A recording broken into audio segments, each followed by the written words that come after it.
ராகவும் அபியும் வந்து ஒரு ஃபங்க்ஷனுக்கு போகலாம். அந்த ஃபங்க்ஷனில் வச்சு வந்து நம்ம 2 பேரும் வந்து ரொமான்டிக்காக இருக்கிறத பார்த்துட்டு வந்து அனு ஆகாஷும் சேர்ந்து வாழ்வாங்க அப்படின்னு சொல்லிட்டு பிளான் பண்ணுறாங்க. அதன்படி 2 பேருமே ப்ராக்டிஸ் பண்ணிகிட்ருக்காங்க. அப்போ வந்து 2 பேரும் பாட்டுக்கு ப்ராக்டிஸ் பண்ணிகிட்டு இருக்கும்போது இவங்க 2 பேருக்கு என்ன ஒரே வெளியே பாட்டாக வருது, அதே டைமில் ரொம்ப வந்து ரொமான்டிக்காக இருக்காங்க அப்படின்னு சொல்லிட்டு அதிர்ச்சியாக வந்து பார்த்துக்கிட்டே இருக்காரு. வந்து லைட்டாக கதவை திறக்குமா அதர் வழியாக வந்து எட்டி பார்த்துக்கிட்டே இருக்காரு முரளி. யாரோ எட்டி பார்க்குற மாதிரி இருக்கே அப்படின்னு சொல்லிட்டு யோசிச்சுட்டே இருக்காங்க. திடீர்னு வந்து அபி வந்து அப்படியே ராகவ் மேலே வந்து சாஞ்சிடுறாங்க. ராகவ் வந்து என்னாச்சு அபி அப்படின்னோடனே ஒன்றும் இல்லை, யாரும் நம்மளை பார்க்குற மாதிரியே இருக்குன்னொன்னே ஒரு திடீர்னு பயந்துடுறாரு. உடனே தட்டி விட்டு வராரு. அப்போ கீழே வந்து அங்கே இருக்க ஒரு ஃப்ளராஷ் விழுந்தது. உடனே அபி வந்து என்ன ஆச்சு அப்படின்னு சொல்லிட்டு பார்க்குறதுக்காக வெளியே வராங்க. யாருமே இல்லையே, யாரோ இருந்த மாதிரியும் நம்ம ரூமை எட்டி பார்த்த மாதிரியும் எனக்கு தோணுதே அப்படின்னு சொல்லிட்டு யோசிச்சுட்டு வந்து அங்கேயே வந்து பார்த்துக்கிட்டே இருக்காங்க. உடனே முரளி வந்து ஒழிஞ்சிக்கிறாரு. அபி வந்து போகும்போது கரெக்டாக அஞ்சலி வந்து முரளி கிட்ட சொல்கிறாங்க, என்னங்க எங்கே இருக்கீங்க, உங்களை எங்கெல்லாம் தேடுறது அப்படின்னு சொல்லிட்டு கேட்குறாங்க. கேட்டுட்டு கூட்டிகிட்டு போகிறாங்க. இதை வந்து பார்த்துறாங்க நம்ம அபி. அப்போ இவ்வளோ நேரம் வந்து அந்த முரளி தான் எட்டி பார்த்தானா, அவனுக்கு வந்து அப்போது அவன் மேலே வந்து நம்ம சந்தேகப்பட்டது கரெக்டு தான், அவன்கிட்ட ஏதோ தப்பு இருக்குது, இதை கண்டுபிடிக்கணும் அப்படின்னு சொல்லிட்டு யோசிக்கிறாங்க அபி. அடுத்து வந்து இங்கே அபியும் வந்து ராகும் வந்து இந்த மாதிரி ஃபங்க்ஷனுக்கு போகணும் அப்படின்னு சொல்லிட்டு எல்லாருக்கிட்டையும் சொல்கிறாங்க. ஆகாஷ் அனு கூப்பிட்றாங்க, வர மறுக்கிறாங்க அனு. அதுக்கப்புறம் கம்பல் பண்ணி கூட்டிகிட்டு போகிறாங்க. இங்கே வந்து பார்ட்டிக்கு வந்து ரொம்ப சூப்பராக வந்து நடந்துகிட்ருக்கு.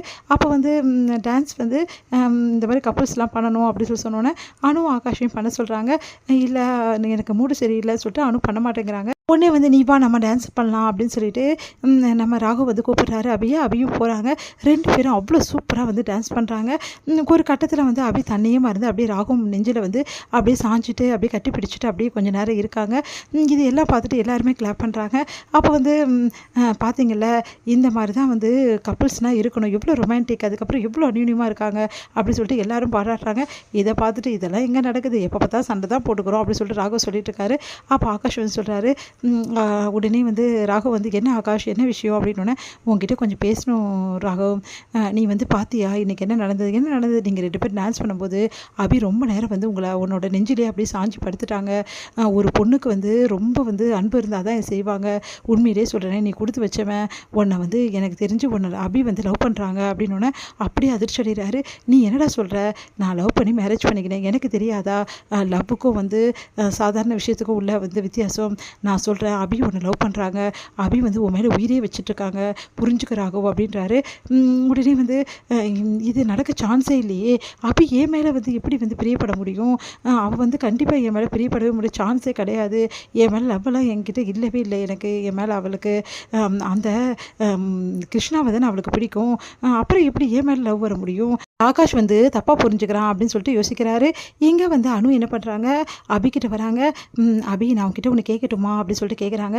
என்ன அனு, என்ன விஷயமா இருந்தாலும் கேளு அப்படின்னோடனே நீ வந்து அப்படின்னோடனே யோசிச்சுட்டே இருக்காங்க. என்ன ஏதோ கேட்க வந்தல கேளு அப்படின்னோடனே எனக்கு நல்லாவே தெரியும் நீ வந்து ராக்கி பாயை லவ் பண்ணுற அப்படின்னோடனே அப்படியே அதிர்ச்சி அடைகிறாங்க. நீ என்ன சொல்கிற, நான் எங்கே லவ் பண்ணுறேன், எனக்கு நல்லா தெரியுது, நீ அவர்கிட்ட இருந்து நிறைய அன்பை எதிர்பார்க்குற, அவர் உன் கூட இருக்கணும்னு நினைக்கிற, நீ வந்து அவர் மேலே தாஞ்சு அப்படியே வந்து தன்னறியாமல் படுத்ததுலேருந்து நான் கண்டுபிடிச்சிட்டேன், உண்மையை சொல்ல அபி, உண்மையிலே ராக்கி பாயை நீ லவ் பண்ணுறதானே அப்படின்னோடனே அப்படியே அமைதியாக இருக்காங்க. சொல்லப்படுற லவ்னு சொல்ல முடியாது, ஆனால் என்னால் அவர் எங்கள் மேலே கோபத்தை காட்டுறாரு, எரிஞ்சு விடுறாரு, என்கிட்ட பேசக்கூட மாட்டேங்கிறாரு, சரியா என்னை வந்து ரொம்ப மோசமாக ட்ரீட் பண்ணுறாரு, அப்போ கூட என்னமோ தெரியல அனு, என் மனசு அவரையே தேடுது, ஏதாவது பிரச்சனை இருந்தாலும் சரி என்ன இருந்தாலும் சரி என் மனசு ஏன் வந்து ராக்கி பாய் தேடுதுன்னு எனக்கே புரிய மாட்டேங்குது, அவர் என்கிட்ட அவ்வளோ அன்பாகவும் நடந்துக்கலை, நான் எப்படியெல்லாம் வந்து எக்ஸ்பெக்டேஷன் வச்சுருந்தேன் உனக்கே தெரியும்ல, என்கிட்ட என்னை கல்யாணம் பண்ணிக்க போகிறவர் ரொம்ப அன்பாக இருக்கணும் என்கிட்ட நினச்சேன், ஆனால் ராக்கி பாய் வந்து